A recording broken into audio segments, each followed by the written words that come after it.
আসসালামু আলাইকুম। Stock analyst বিডির YouTube channel এবং ফেসবুক পেজে আজকের ভিডিওতে স্বাগত জানাই। আজকে 25শে মার্চ, এ সপ্তাহের শেষ কর্মদিবস ছিল এবং আগামী 29শে মার্চ রবিবার থেকে আমাদের ট্রেড চালু হবে ইনশাল্লাহ, এবং 5 দিন ট্রেড চলবে। ঢাকা স্টক এক্সচেঞ্জের আজকের সার্বিক বিষয় নিয়ে কথা বলবো, ইনশাল্লাহ সাথেই থাকবেন। তার আগে বলে নিচ্ছি, যারা আমাদের 10 দিন ব্যাপী পুঁজিবাজার নিয়ে ফান্ডামেন্টাল এবং টেকনিক্যাল কোর্সই করতে চান, অবশ্যই হোয়াটসঅ্যাপ করবেন 0192902297 এই নাম্বারে। আমাদের কোর্স ফি 5,100 টাকা, এবং আগামী ইনশাল্লাহ শনিবার রাত 9টা থেকে শুরু হবে আমাদের প্রথম ক্লাস ফান্ডামেন্টাল এবং টেকনিক্যাল। এবং আপনারা ফান্ডামেন্টালে যে বিষয়গুলো পাবেন, স্টক এবং সেক্টর পরিচিতি এবং ডিটেলস বিষয়গুলো, পোর্টফোলিও ম্যানেজমেন্ট কিভাবে করবেন, এছাড়া কোন কোন স্টকে স্মার্ট মানি আছে এটার যে ক্যালকুলেশনটা সেটা কিভাবে করবেন, এবং টেকনিক্যাল পার্টে আমাদের ক্যান্ডেলস্টিক প্যাটার্ন মোস্ট ইম্পর্টেন্ট যে বিষয়টা সেগুলো নিয়ে আলোচনা থাকবে। এছাড়া আপনার বিভিন্ন ইন্ডিকেটর নিয়ে কথা বলা হবে। এছাড়া স্টকের সাপোর্ট, রেজিস্ট্যান্স, রিটেস্ট পয়েন্টগুলো নিয়ে আমরা কথা বলবো। এবং সবচেয়ে ইম্পর্টেন্ট, নেটিং, স্টক মার্কেটে নেটিংয়ের যে কৌশলটা, কোন স্টকে অ্যাভারেজ করলে আপনি ধ্বংস হয়ে যাবেন, কোন স্টকে আপনি স্টপ লস সেট করবেন, কোন স্টকে আপনার অ্যাভারেজ করা উচিত, এগুলো নিয়ে কথা হবে। এবং কিভাবে নেটিং লসে থেকেও নেটিং করে প্রফিট করা যায় সেই বিষয়ে আমরা আলোচনা করব। এছাড়া আরো অনেকগুলো বিষয় নিয়ে আলোচনা হবে ইনশাল্লাহ। দেখা হবে যারা জয়েন করবেন, এবং যারা এটা জয়েন করবেন তারা কিন্তু আমাদের হোয়াটসঅ্যাপ সার্ভিসটা ফ্রি পেয়ে যাবেন 30 এপ্রিল পর্যন্ত। এবং যারা শুধু হোয়াটসঅ্যাপ সার্ভিসটা নেবেন অবশ্যই হোয়াটসঅ্যাপ করবেন 0192902297 নাম্বারে, 1200 টাকা 30 এপ্রিল পর্যন্ত। যাই হোক, আজকে আমরা মার্কেট অ্যানালিসিস করব। তার আগে আমি গত ক্লাসে বলেছিলাম আমরা সিকিউরিটি অ্যান্ড এক্সচেঞ্জ কমিশনের একটা ল দেখব মিউচুয়াল ফান্ড নিয়ে। তার আগে একটু বলে নিই, আমাদের আজকে 603 কোটি টাকা লেনদেন হয়েছে। 241টি কোম্পানির দাম বেড়েছে এবং 100টি কোম্পানির দাম কমেছে। সূচক 31 পয়েন্টেরও বেশি বেড়েছে। এবং আমরা দেখতে পাচ্ছি insurance sector, engineering sector, textile, pharmaceutical, mutual fund, bank কম বেশি অনেকগুলি বেড়েছে। মিউচুয়াল ফান্ডের 42টি কোম্পানির দাম বেড়েছে, একটি কোম্পানির দাম কিন্তু অপরিবর্তিত ছিল। এবং আজকে আমরা যদি দেখি যে আমাদের মার্কেটে ব্র্যাক ব্যাংক কিছুটা বেড়েছে, স্কোয়ার ফার্মা, ব্যাট বিসি, কিছু ইন্ডেক্স মুভারের ভালো একটু আপ হয়েছিল, এই জন্য কিন্তু আজকে ইন্ডেক্সটাও প্লাস হয়েছে এবং অনেক কোম্পানির দামে কিন্তু ওভারঅল বেড়েছে। এখন এই মুহূর্তে আমরা পর্যালোচনা করব আমাদের এই মুহূর্তে সাপোর্ট কোথায়। আমরা যদি ডিএসইএক্স এর ডেইলি চার্ট অ্যানালাইসিস করি, আমরা এই মুহূর্তে দেখতে পাচ্ছি ইন্ডেক্সটা কিন্তু একটা নির্দিষ্ট বলয়ের ভিতরে আটকে আছে। এবং আমাদের ডেইলি চার্টের এমএসসিডির কন্ডিশন কিন্তু ভালো।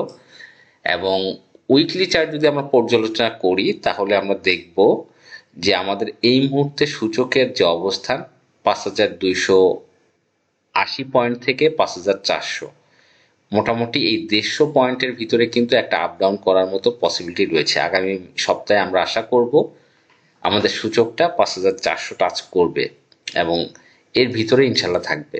একটা সাইডওয়েজ মুভমেন্টের ভিতরে কিন্তু থাকার সম্ভাবনা বেশি। এবং আমি আপনাদেরকে বলেছিলাম সিকিউরিটি অ্যান্ড এক্সচেঞ্জ কমিশনের প্রধান, অথবা যদি যুদ্ধ বন্ধ হয় যে কোনো একটা ঘটলে আমাদের সূচকের যেই রেজিস্ট্যান্স লেভেল সেটা কিন্তু যে 5600 এটা কিন্তু ক্রস করার সম্ভাবনা খুবই বেশি। তা যাই হোক, এবং আমরা গতকাল আইএফআইসি ফার্স্ট মিউচুয়াল ফান্ড নিয়ে কথা বলেছিলাম এবং এটা আজকে হল্টেড ছিল, আপনারা দেখেছেন। যে স্টকটা নিয়ে আলোচনা করি আলহামদুলিল্লাহ ভালো করে, এবং এটা নিয়ে আজকে ডিটেলস একটু আলোচনা করব। প্রথমে আমরা চলে যাব বাংলাদেশ সিকিউরিটি অ্যান্ড এক্সচেঞ্জের কমিশনের রুলস এর ভিতরে। সেখানে আমরা সিকিউরিটিজ ল, এইটার সিকিউরিটিজ ল, রুলস, রেগুলেশনস, এই অপশনে আমরা যাব। যাওয়ার পরে আমাদের এখানে আসবে নভেম্বরের 12 তারিখে Bangladesh security and exchange commission mutual fund বিধিমালা 2025, মিউচুয়াল ফান্ডের যে বিধিমালা সেটা নিয়ে আমরা আলোচনা করব। এটা আমাদের গতকাল ভিডিওতে করার কথা ছিল যে আজকে আমরা করব। তা এই মিউচুয়াল ফান্ডের নতুন বিধিমালা নভেম্বরের 12 তারিখে security and exchange commission publish করে। এবং এইটা শুধু পাবলিশই করে না, সেখানে কিন্তু বলা হয় যে এটা কিন্তু বাংলাদেশ গেজেটে প্রকাশ করা হয়।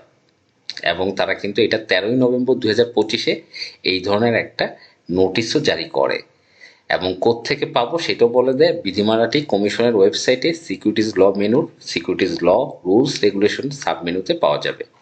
এখন আমরা দেখব এই বিধিমালায় কি বলছে।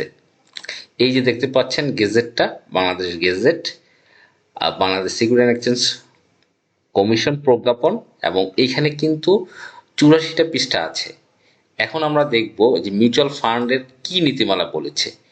এখানে বলেছে এই বিধিমালা সরকারি গেজেট প্রকাশিত হবার 6 মাসের মধ্যে কোন একটা মিউচুয়াল ফান্ডের মেয়াদি স্কিমের ইউনিট প্রতি গড় ট্রেডিং মূল্য, উক্ত স্কিমের ক্রয় মূল্য ও ফেয়ার ভ্যালুতে প্রকাশিত ইউনিট প্রতি নিট সম্পদের গড় মূল্যের মধ্যে যাহা বেশি হইবে, ইহার চাইতে 25% কম হয়, তাহা হইলে ইউনিট হোল্ডারদের স্বার্থ রক্ষার্থে ট্রাস্টি ইউনিট হোল্ডারদের বিশেষ সভা আয়োজন করিয়া উপস্থিত ভোটদানকারীদের ইউনিট হোল্ডারগণের গোপন ব্যালটের মাধ্যমে 3/4 সংখ্যাগরিষ্ঠের ভোট এবং কমিশনের অনুমোদন সাপেক্ষে উক্ত স্কিমকে বেমেয়াদী স্কিম হিসাবে রূপান্তর করিতে পারিবে অথবা অবলুপ্তির সিদ্ধান্ত গ্রহণ করিতে পারিবে। এই যে কথাটা নতুন বিধিমালায় যুক্ত করা হয়েছে, এটার অর্থ হলো এই যে আইএফআইসি ফার্স্ট মিউচুয়াল ফান্ড আমরা যদি একটা এটা দিয়ে দেখি, এইটার যেই মার্কেট ভ্যালু, মার্কেট প্রাইস রয়েছে, কস্টিং প্রাইস, এটা 11 টাকা 68 পয়সা রয়েছে এই মুহূর্তে। এই 11 টাকা মানে প্রত্যেকটা শেয়ারের যে কস্টিং প্রাইস 11 টাকা 68 পয়সা। এইটা থেকে আমাদের বিধিমালায় যেটা বলা হয়েছে 25% কম যদি হয়, তাহলে কিন্তু এইটা মিটিং করে এটার ন্যাব অনুসারে টাকা কিন্তু বিনিয়োগকারীদের ফেরত দিতে হবে। তা সেটা যদি হয়, আমরা যদি ক্যালকুলেট করি 11 টাকা 68 পয়সা মাইনাস 25%, 8 টাকা 76 পয়সা। এইটার মানে হলো আগামী 6 মাসের মধ্যে, তার মানে এইটার গেজেটটা পাবলিশ হয়েছে 12ই নভেম্বর, আমরা যদি 6 মাস হিসাব করি, ডিসেম্বর, জানুয়ারি, ফেব্রুয়ারি, মার্চ, এপ্রিল, মে, তার মানে হচ্ছে আর 1.5 মাস আছে।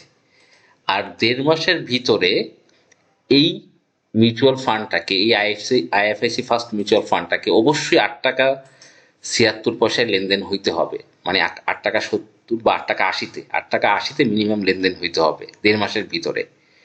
যদি এইটা 8 টাকা 80-তে লেনদেন না হয়, 1.5 মাসের ভিতরে 8 টাকা 80 না যায়, তাহলে এইটা সভা করে বিলুপ্ত করে যে ন্যাব আছে 7 টাকা 75, এই আকারে আপনাকে টাকা ফেরত দিতে হবে। তার মানে আপনি যদি একটা 4 টাকার ভিতরে শেয়ারটা ক্রয় করেন, 4 টাকার ভিতরে আইএফআইসি ফার্স্ট মিউচুয়াল ফান্ডটা ক্রয় করেন, এইটা 1.5 মাস পরে এই যে মিটিং করে যদি এটা বিলুপ্ত হয়ে যায়, তখন আপনাকে ফেরত দিতে হবে 7 টাকা 75 পয়সা। এই মুহূর্তে যদি দেয়, এই মুহূর্তে ন্যাব রয়েছে 7 টাকা 75 পয়সা। এবং আপনারা জানেন আইএফআইসি ফার্স্ট মিউচুয়াল ফান্ড কিন্তু ব্র্যাক ব্যাংকের 24 লাখ শেয়ার হোল্ডার এবং বড় একটা শেয়ার তারা কিন্তু ক্যারি করে। যাই হোক, আমি জাস্ট এই বিধিমালাটা আপনাদের বোঝানোর জন্য, তার মানে মিনিমাম 1.5 মাসের ভিতরে এই ফান্ডটাকে 8 টাকা 76 বা 8 টাকা 80 পয়সা ট্রেড হতে হবে। ট্রেড যদি না হইতে পারে, এইটা বিলুপ্ত হয়ে ন্যাব অনুসারে টাকা ফেরত পাওয়া যাবে। এই হচ্ছে নতুন বিধিমালা। এটা বিনিয়োগকারীদের স্বার্থ রক্ষার্থে এবং এটা খুবই গুরুত্বপূর্ণ ছিল। এবং বাংলাদেশ সিকিউরিটি অ্যান্ড এক্সচেঞ্জ কমিশনকে ধন্যবাদ জানাই যে বিনিয়োগকারীদের পক্ষে এই ধরনের একটা দারুণ রুলস জারি করার জন্য। তা আমাদের নতুন ভিডিওতে দেখা হবে, কথা হবে ইনশাল্লাহ। আসসালামু আলাইকুম।